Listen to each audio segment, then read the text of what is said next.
मेरी बात यहाँ रखी है। डॉक्टर साहब, मैंने इनको कहा है, आज ही मैं दोपहर को मनसुख जी मांडविया जिस विभाग के मंत्री है, इनसे मिलके दोबारा मैंने निवेदन दिया है और बार बार महाराष्ट्र के जितने एमपी है, खास कर शिवसेना पार्टी के एमपी, ज्यादा कर संसद में आपका सभी का ईपीएस 95 का मुद्दा उठाकर आपकी मांग को दोहरा रहे हैं। मैं मेरी पार्टी शिवसेना के तरफ से, मेरे सभी साथियों के तरफ से बार बार इस बारे में आपके राउत साहब और सभी जो ईपीएस 95 संगठन के प्रतिनिधि है, उनसे भी बात कर बार बार हो रही बातों के बारे में भी जानकारी देते। आपकी मांग पूरी हो, केंद्र सरकार द्वारा आपको न्याय मिले, इसलिए जनप्रतिनिधि होने के नाते हम आपका मुद्दा बार बार उठाकर केंद्र सरकार को सूचित भी करते हैं। मैंने मेरी बात पहले रखी है। मैं डॉक्टर श्रीकांत शिंदे जी को ईपीएस 95 पेंशन धारक जो देश भर से आए हुए, उनको अपनी बात रखने का मौका देता हूं।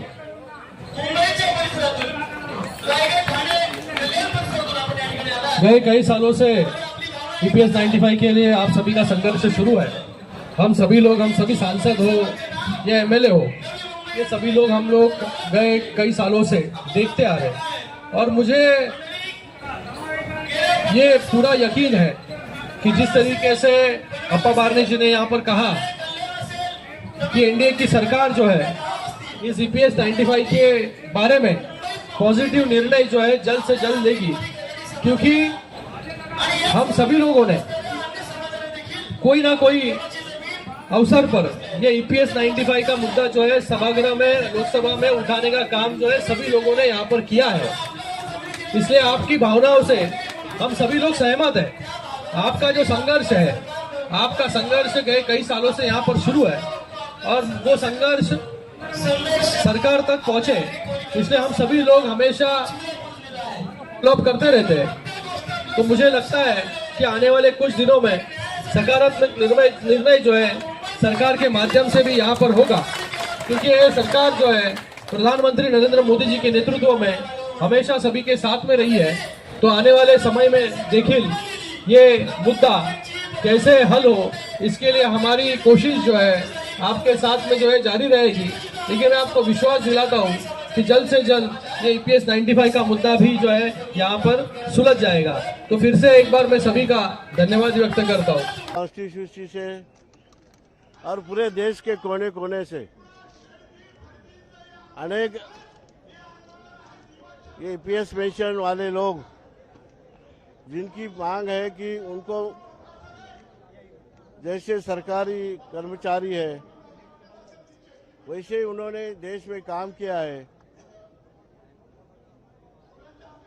निम्न सरकार में जो संगठन होता है, जैसे कोऑपरेटिव सेक्टर है, कोऑपरेटिव बैंक है, कुछ ऐसे स्टेट के, जैसे महाराष्ट्र में महावितरण के कुछ लोग हैं, जैसे एसटी महामंडल के लोग हैं, कि जिन्होंने पूरा योगदान 30 साल से 35-40 साल सरकार की जो कुछ योजना है, सरकार के जो कुछ उपक्रम है, उसमें हिस्सा लिया है। एक जगह सरकारी कर्मचारी को 1000 रुपये पेंशन मिलती है, वो अच्छी बात है, मिलना चाहिए। लेकिन दूसरी तरफ जिन्होंने उतना ही योगदान दिया है उनको खाली 1000-2000 पेंशन मिलती है। आज की इस अवस्था में आफ्टर रिटायरमेंट अनेक समस्या है। बुजुर्गों की क्या समस्या होती है, हर बुजुर्ग की अलग अलग होती है। उनको मेडिकल की समस्या होती है, ट्रैवल की समस्या होती है, कुछ फैमिली में भी अनेक समस्या रहती है। उसको तो मैं यहाँ नहीं दूरूंगा, लेकिन अनेक 2009 से ये लोग केंद्र सरकार से मांग कर रहे हैं। जंतर मंतर में मुझे लगता है ये 20-30 बार आ चुके हैं। हर सेशन के वक्त यहाँ आते हैं और अपनी मांग रखते हैं और शांति से सरकार को मांगते हैं। हमने लोकसभा में इसके बारे में अनेक बार मुद्दा उठाया है, लेकिन अनेक एमपी इसके पीछे समर्थन में है। ये किसी की पार्टी का सवाल नहीं है, ये राजनीति का सवाल बिल्कुल नहीं है। ये सवाल है इस देश में जो बुजुर्ग ने जो काम किया है उनको पेंशन मिलने का सवाल है।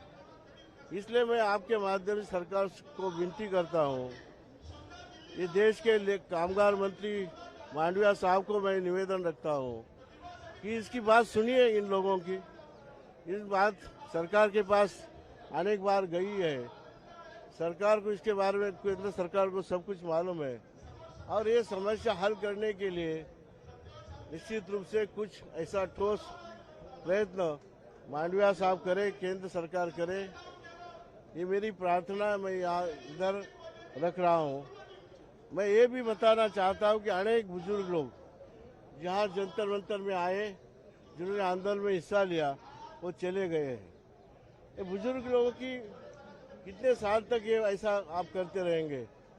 तो मैं हाथ जोड़ के विनती करता हूँ सरकार को, ये राजनीति का मामला नहीं है, एक बड़े सोशल जस्टिस का मामला है। इनको न्याय दीजिए, ये प्रार्थना करता हूँ।